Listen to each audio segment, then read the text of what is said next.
Azerbaijan பாக்குன்னு சொன்னாக்கா அதனுடைய meaning என்னன்னு சொன்னாக்கா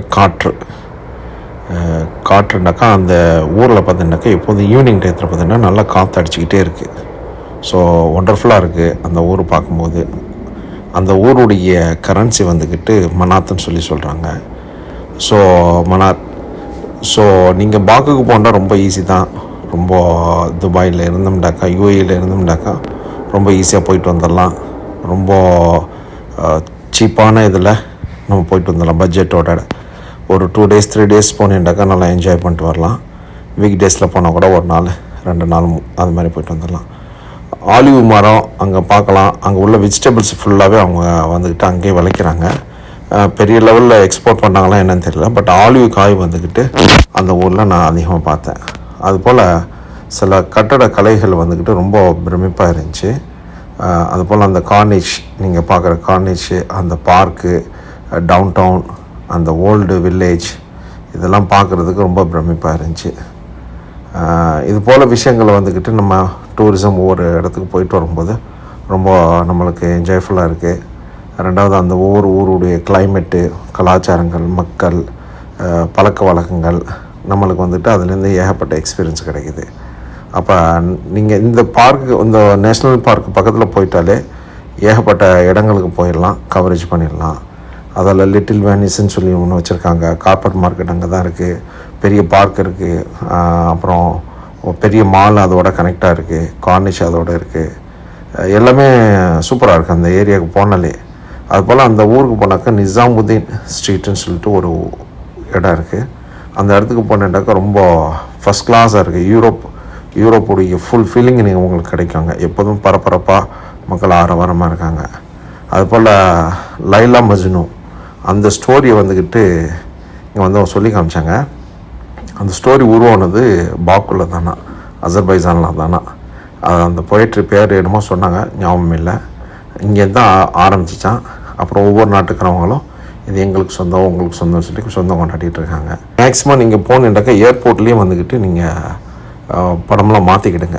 ஏன்னு சொன்னாக்கா டாலரை வந்து அங்கேயே சேஞ்ச் பண்ணிக்கிடுங்க. பெரும்பாலும் கிரெடிட் கார்டு அக்செப்ட் பண்ணிக்கிறாங்க. அப்படி இல்லைன்னு சொன்னாக்கா அங்கே உள்ள காசு தான் நீங்கள் அங்கே கேட்குறாங்க. நீங்கள் டாலர் வச்சுருந்தாலும் சரி, ரியாலு, யூரோ எது வச்சுருந்தாலும் அக்செப்ட் பண்ண மாட்டிருக்காங்க.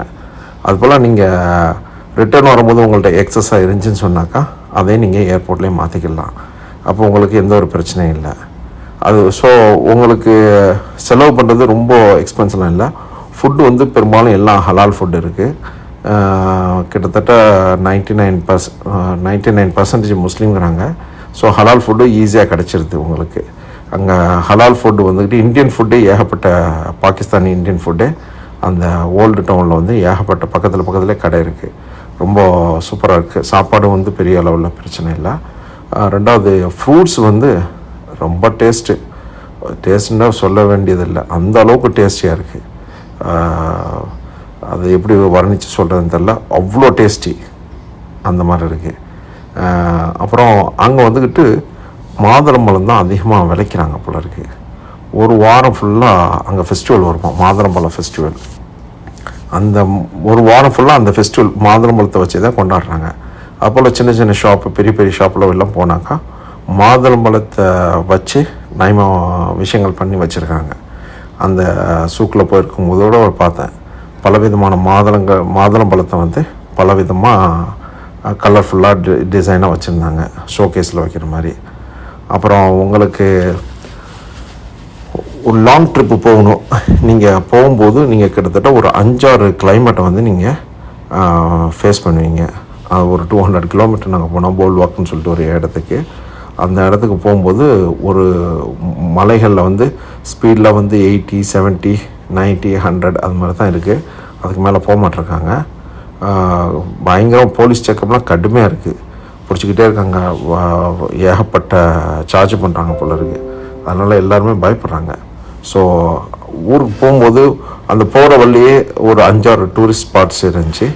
ஒன்று வந்து லேக்கு பக்கத்தில் இருந்துச்சு, அங்கே ஒரு ரெஸ்டாரண்ட்டு, அருமையான இடம், கண்கொள்ளா காட்சி அது. அந்த இடத்துல போட்டிங் போயிட்டு வரலாம். நல்லா வின்டர்லாம் போனால் ஜாக்கெட்டெல்லாம் போகவே முடியாது, அந்த மாதிரியான ஒரு ஃபீலிங்கு. செம்ம டேஸ்டியான ஃபுட்டு, அந்த இடத்துல உட்காந்து அந்த மிஞ்சிற ஃபுட்டை வந்து நம்ம மீனுக்கும் அங்கே தாராக்கும் ஏகப்பட்ட இது வருது. அந்த இதுக்கு போட்டோம்னாக்கா அது அவ்வளோ கூட்டமாக வந்து என்ஜாய்ஃபுல்லாக சாப்பிடுது. அது ரொம்ப என்ஜாய்ஃபுல்லாக இருந்துச்சு.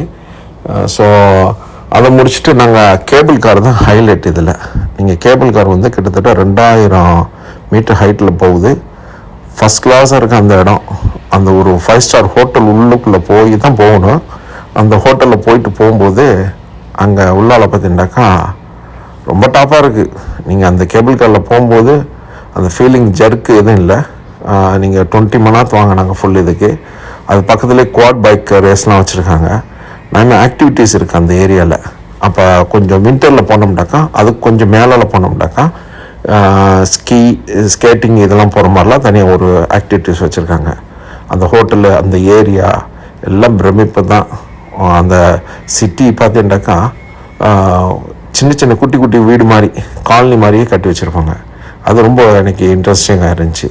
அப்புறம் அந்த நாட்டுடைய வளம் என்னன்னு சொன்னாக்கா அதிகமாக வந்து அங்கே ஆயில் கேஸ் கிடைக்கிது. இப்போ கூட ரஷ்யாவோட இந்த பிரச்சனை கூட கேஸ் வந்து யூரோப்புக்கு வந்துக்கிட்டு இவங்க தான் கொடுக்குறாங்க போல இருக்குது, அக்ரிமெண்ட் ஆயிருக்குன்னு சொன்னாங்க. அதுபோல் ஃபஸ்ட் கிளாஸான ஒரு ஊர். அந்த கிராமங்கள்லாம் பார்க்க சூப்பராக இருக்குது. ஆனால் அதோடு சேர்ந்து ஒரு டேஞ்சரும் ஒன்று இருக்குது. என்ன சொன்னாக்கா லைவ் கேஸ் பைப் போகிற வழியிலேயே அந்த வீடுகளும் கட்டியிருக்காங்க. வெயில் காலத்தில் வந்து ஏகப்பட்ட கேஸ் லீக்கேஜ் ஆகும்போது அதிலலாம் கொஞ்சம் ப்ராப்ளம்ஸ் வருதுன்னு சொல்லி காமிச்சாங்க. ஸோ இது மாதிரி இடங்களில் போகும்போது நம்ம எவ்வளோ விஷயங்கள் கேதர் பண்ண முடியுது, எவ்வளோ விஷயங்கள் கற்றுக்கிட முடியுது.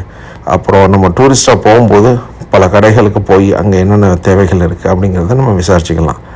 நம்மளுக்கு எந்த நேரத்தில் எப்படி கிளிக் ஆகும்னு சொல்ல முடியாது. எனி டைம் நம்ம எந்த ஒரு பிஸ்னஸ் பண்ணுறதுக்கான வாய்ப்புகள் நல்லா அதிகமாக இருக்குது. ஸோ அந்த ஊரில் வந்துட்டு இப்போ பார்த்ததில் எல்லாமே அருமையாக இருக்குது. நீங்கள் அந்த ஃப்ளேம் டவர் அதுதான் ரொம்ப பிரமிக்க வச்சிச்சு. அந்த ஃபாரஸ்ட்டுக்கு அந்த மேலெல்லாம் அந்த ஒரு கார்டனுக்கு ஏறி போகும்போது flame tower, oh my goodness, அந்த ஹோல் சிட்டியை நீங்கள் பாக்கு ஃபுல்லாக அந்த இடத்துலேருந்து பார்க்கலாம்.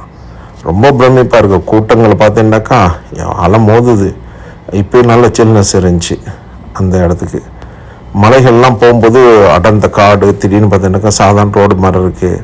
மலைகள் ஏறி குண்டும் குழியுமா ஒரு வித்தியாசமாக இருக்குது. அது இது என்னுடைய எக்ஸ்பீரியன்ஸில் இது ஒரு டிஃப்ரெண்ட்டான ஒரு எக்ஸ்பீரியன்ஸ். பாக்கில் இன்னொரு விஷயம் நீங்கள் கவனிக்கலாம். மே 28 அப்படின்னு சொல்லிட்டு பக்காலா, grocery, medical, metro station, airport, hotel, ஏகப்பட்ட இடம் பார்க்கலாம். அது என்னன்னு எனக்கு ஒன்றும் புரியல. அப்புறம் தான் அது தெரிய வந்துடுச்சு. அவங்க 1918 வந்துக்கிட்டு சுதந்திரம் வாங்கின தினமாக மே 28. ஸோ அந்த ஒரு நேமே வச்சுருக்காங்க. கண்டிப்பாக நீங்கள் இது வரைக்கும் நீங்கள் வெளிநாடுகளுக்கு எங்கேயும் போகலன்னு சொன்னால் அட்லீஸ்ட் 6 மந்த்துக்கு ஒரு தடவையாச்சும் ஏதாச்சும் விசா ஆனரபிள் கொடுக்குற கண்ட்ரிக்கு கண்டிப்பாக போங்க. என்ஜாய் பண்ணுங்கள் லைஃப்பை. பணத்தை சேர்க்குறேன்னு சொல்லிட்டு வாழ்க்கையை விட்டுற வேணாம். லாஸ்ட்டில் என்ன எதுவும் மிஞ்சாது. So enjoy your life.